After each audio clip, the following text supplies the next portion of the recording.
안녕하세요. 크립토TV입니다.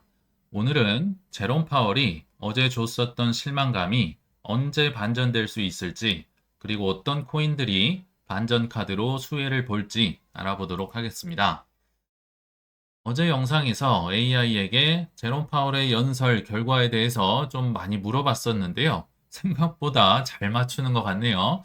결국은 중립인 듯 소신 있게 기준금리 인하 안 한다고 예상을 했었는데 거의 정확하게 맞춘 것 같고요.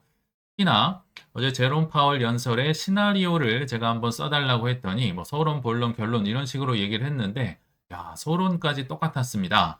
미국 경제는 견조하다. 우리는 잘하고 있다. 이런 얘기 나온다고 예상을 했는데 똑같이 얘기를 하더라고요. 전반적으로 미국은 견조한 흐름을 유지하고 있지만 뭐 불확실성도 있다. 뭐 이렇게 시작을 했었고요. 요약을 해보자면 결국 연준의 시장 개입 기대치 말아라. 기자들이 연준 풋 있습니까? 도와줄 겁니까? 물어보니까 아니요. 라고 단칼에 거절을 했습니다. 그러면서 이유는 트럼프는 매일 변하기 때문이다. 야, 이렇게까지 노골적으로 한기를 들지까지는 저도 예상을 못했네요. 이거 매일 비위 맞추다 보면 우리 힘들다. 이렇게 하면 안 된다. 뭐 이렇게 얘기를 했었고요. 또 이런 얘기도 제롬 파울이 했었네요. 사람은 종종 어떤 생각을 하고 두 달 후쯤 일을 되돌아보면서 이게 완전히 틀렸다는 걸 깨닫게 되더라. 이걸 한번 해석을 해보자면요. 한 두 달까지는 내가 버틸 수 있다. 뭐 이렇게 보이더라고요. 왜냐하면 두 달 후에 잘못된 걸 깨닫는다고 하니까 지금 잘못 판단을 하면 두 달 후에 나 후회할 것 같은데 저는 이렇게 해석이 되더라고요. 아무튼 단기적으로는 시장 변동성이 계속될 수 있다. 야, 우리가 듣고 싶은 말을 단 한마디도 안 했던 어제 연설이 아니었나 생각이 듭니다. 이러니까 이제 FOMC 회의라든지 많은 쪽에서도 좀 악영향을 끼친 것 같습니다. 5월 7일에 이제 5월 FOMC 회의가 있습니다. 정말 얼마 안 남았는데요. 이 기준 금리 동결 확률이 오히려 올라갑니다. 제 기억에 한 70 몇 프로, 80% 정도 됐던 것 같은데 86%까지 올라갔고요. 6월은 그래도 기준금리 무조건 한다. 이 퍼센티지가 엄청 높았잖아요. 근데 6월 18일 FOMC 결과가 한 번 인하 확률이 이게 한 60 중반 정도 됐던 걸로 제 기억이 나는데요. 58%로 떨어졌고 또 두 번 인하할 확률도 떨어지면서 요거 두 개 합치면 한 80% 됐거든요. 근데 한 60 몇 퍼센트 정도로 기준금리 인하 확률이 6월 쪽에도 떨어졌네요. 야, 이렇게까지 좀 강경하게 얘기를 할 줄 몰랐네요. 그래서 지금 트럼프 입장에서 생각을 한번 해보면요. 후임 면접 압박 카드에도 지금 제롬 파월이 버티고 있는 거잖아요. 지금 내년 5월에 바뀌어야 될 후임 그 면접을 뭐 가을에 한다. 뭐 이렇게까지 지금 압박을 하고 있는데도 버텼다면 한번 퀴즈를 내보겠습니다. 여러분들이 트럼프라면 어떤 카드를 내실 건가요? 분명히 치킨 게임도 관세 전쟁도 하면서 기준금리 인하도 하고 싶었는데 못하고 있는 상황이잖아요. 뒤에 가서 제 이제 의견을 한번 말씀드려 보도록 할 거고요. 자, 일단 문제 해결에 앞서서 문제가 뭔지 파악을 해봐야 될 텐데 지금 상황이 심각하긴 합니다. 관세 전쟁의 나비 효과로 그냥 코인이나 주식이 좀 떨어지고 말았다면 그걸로 뭐 이제 해결책을 찾으면 될 건데 굉장히 큰 나비 효과가 무엇이냐? 결국 미국 전체에 대한 신뢰가 떨어졌다. 브랜드가 약화가 되고 있죠. 그리고 반미 운동, 뭐 반 맥도날드, 반 애플, 반 나이키, 전 세계적으로 지금 반 스타벅스 다 퍼져나가고 있잖아요. 이게 문제가 심각합니다. 그래서 달러 가치가 보셨는지 모르겠지만 최근에 많이 떨어졌고요. 국채나 주식은 말할 것도 없이 떨어졌다. 사실 이 삼총사는요, 같은 배를 타고 있고 같은 방향으로 움직이는 경향이 있습니다.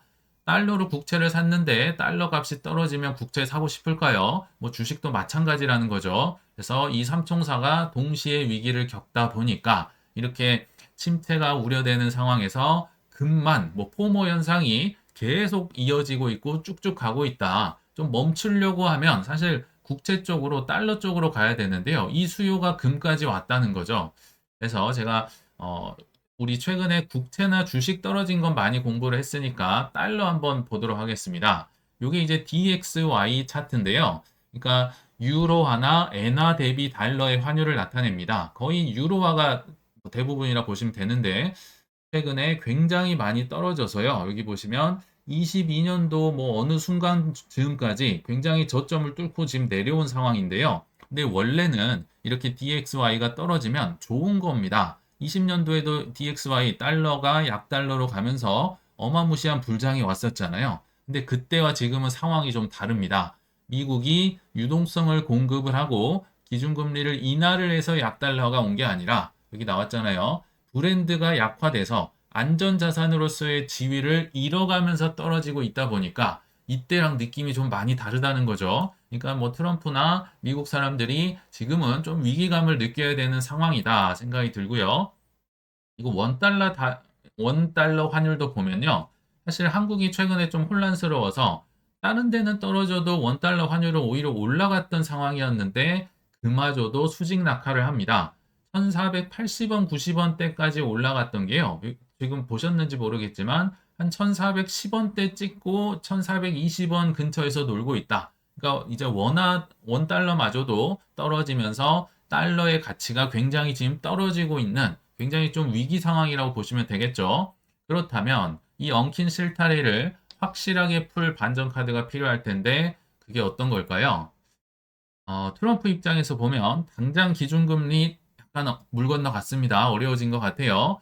그렇다면 만병통치약이라고 제가 불렀는데요. 이 스테이블 코인 법안을 아마도 뉴스에서 저는 자주 보게 될 거다 생각이 듭니다.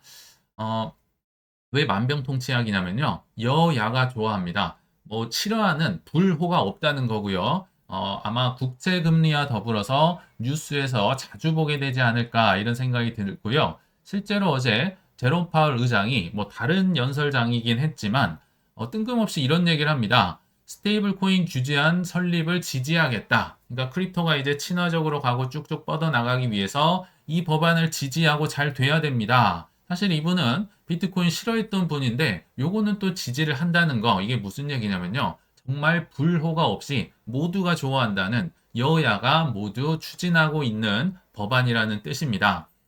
저도 그럴게요. 스테이블 코인이 이제 설립이 되면 국채 준비금으로서 이제 많이 스테이블 코인이 국채를 살 거잖아요. 그리고 스테이블 코인이 뻗어나간다는 건 결국 달러 패권을 찾아오는 것이고 이게 더 나아가면요. RWA, 디파이랑도 연계가 됩니다. 스테이블 코인으로 이제 국채를 사는 준비금으로 국채를 사는 게 커지니까 국채 튀김 장수들이 뭐 줄을 지어서 지금 팔려고 지금 뭐 노리고 있잖아요. 그래서 안 좋아하는 사람이 없다. 뭐 RWA, 뭐 국채 튀김 장수들, 뭐 모든 사람들이 좋아하는 거다. 이렇게 보시면 될 것 같아요.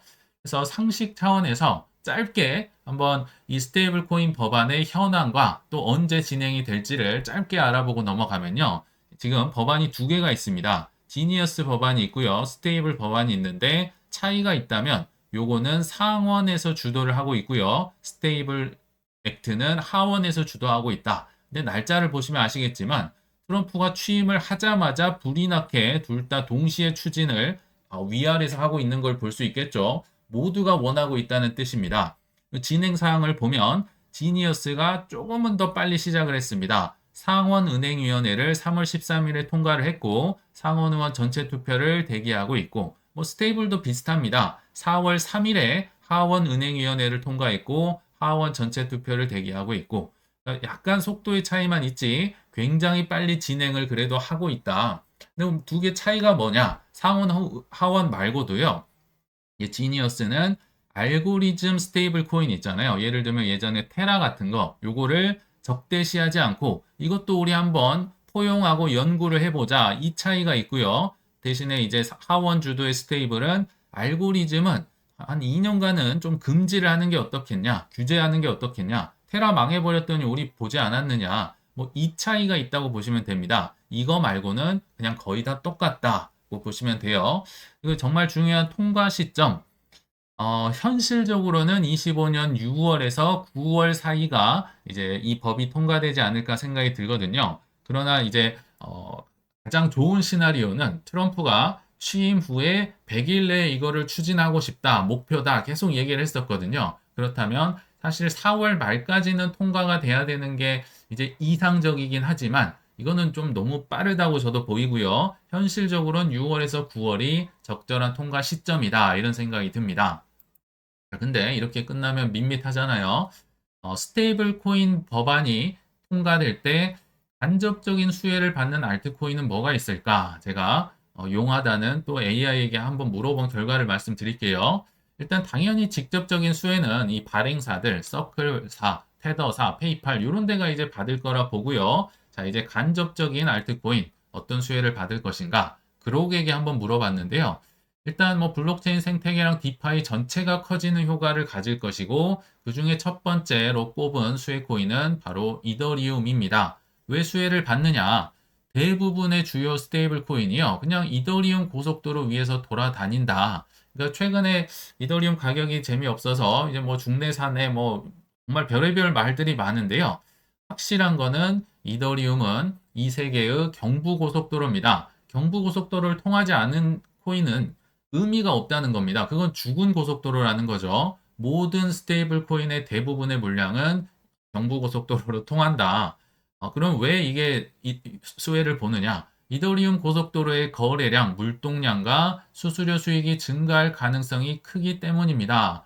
당연히 돌아다니는 게 많으니까 수익이 많이 나겠죠. 뭐 인터체인지도 있고 뭐 수수료 많이 받아야 되니까요. 그래서 이더리움은 디파이와 NFT 시장의 핵심 인프라로 그냥 이 크립토의 그냥 고속도로이자 돈이라고 보시면 됩니다. 돈한테 뭐 좋냐 싫으냐 뭐 얘기하진 않죠. 다 쓰고 있으니까 이렇게 보시면 될 것 같고 자, 마지막 부분은 좀 특이해서 제가 가져와 봤습니다. 제가 올해 안에 불장이 온다. 뭐 이더리움 오를 것이다 계속 얘기를 하는데 제가 신빙성이 떨어지는 관계로 AI의 얘기를 들어볼게요. 자, 특히 25년도 암호화폐 시장의 강세장이 예상되는 상황에서 두드러질 수 있습니다. 두 가지를 얘기하네요. AI가 25년에 강세장이 예상되는 상황이다. 강세장 아직 안 왔다는 거죠. 그리고 두 번째, 이더리움이 두드러질 수 있습니다. 제 의견이 아닙니다. 용하다는 AI가 얘기를 한 거니까 이렇게 될지 한번 지켜보시면 좋을 것 같고요. 자, 이제 두 번째 수혜 코인은 솔라나인데요. 고속, 빠르고 저비용, 뭐 모두가 아는 내용이죠. 그래서 특히나 페이팔이 솔라나를 지금 적극 활용 중이라고 합니다. 그래서 대규모 결제에 적합하다라고 이제 꼽았고요. 세 번째 코인은 스텔라를 꼽았습니다. 스텔라 하면 사실 리플도 있어야 될 것 같은데 XRP는 얘기를 안 하는 걸 보니까 뭐 추정컨대 그래도 SEC가 지금 4년을 넘게 괴롭혔었고 아직도 소송이 안 끝나니까 좀 조심하고 있지 않나 이런 생각은 들더라고요. 아무튼 스텔라는 크로스보더 결제와 스테이블 코인 통합에 특화되었다. 특히 스텔라 리플 하면 저비용 송금이잖아요. 글로벌 송금에 쓰이면서 이 플랫폼, 이 고속도로가 어마무시하게 스테이블 코인을 전 세계로 뻗어나가게 할 것이다. 이렇게 예상을 했습니다. 자, 여기서 끝나면 안 되겠죠. 물론 디파이 코인, 뭐 에이브나 뭐 유니스왑도 혜택을 본다고 하지만 그것보다는 또 다른 혜택을 보는 곳들이 있었으니 빅테크랑 은행입니다. 뭐 은행은 당연할 거고 빅테크 수혜를 볼 거라고 예전에 공부를 했었죠. AI가 딱 집어주네요. 그래서 은행 자회사와 비금융 기업 규제를 물론 준수해야겠는 이런 분들이 혜택을 볼 것이다. 당연히 뱅크 오브 아메리카나 JP 모건은 아마 벼르고 있었을 겁니다. 뱅크 오브 아메리카는 자체 스테이블 코인을 이미 계획을 하고 있고요. JP 모건은 엄청 빠릅니다. 이미 18년도에 자체 JPM이라는 스테이블 코인을 운영하고 있습니다. 이더리움 위에서 원래 만들었다가 이제 자체적으로 그 허가형, 그러니까 좀 프라이빗하게 만들었거든요. 참 비트코인을 싫어한다고 하면서 이런 건 귀신같이 먼저 대비를 하고 있죠. 그래서 제가 말씀드렸죠. 불호가 없이 전 세계 정말 특히 미국 사람이라면 모두가 좋아하는 게 바로 스테이블 코인 법안이다. 이렇게 보시면 될 것 같아요. 그리고 두 번째, 빅테크가 혜택을 볼 텐데 예를 들어서 메타, 아마존, 트위터 같은 곳들이 혜택을 볼 것이다. 여기가 이제 직접적으로는 스테이블 발행을 못 하고요. 자회사로 좀 간접적으로 3쿠션으로는 살 수 있다. 이렇게 얘기를 합니다. 비금융 기업의 자회사입니다. 규제 승인을 받으면 발행을 할 수 있을 텐데 메타 뭐 사실 2019년도에 리브라라는 코인 만들었다가 뭐 상원 하원 청문회에서 뭐 정말 박살이 났었는데 그게 바로 이 스테이블 코인이었거든요. 당연히 진입할 거고요. 아마존도 뭐 글로벌 경제 이 결제를 많이 할 텐데 통합 가능성, 트위터도 뭐 본인의 이제 AI니까 잘 알고 있네요. 일론 머스크의 결제 야망 등이 자회사를 통해 참여할 수 있습니다. 보시면 아시겠지만요.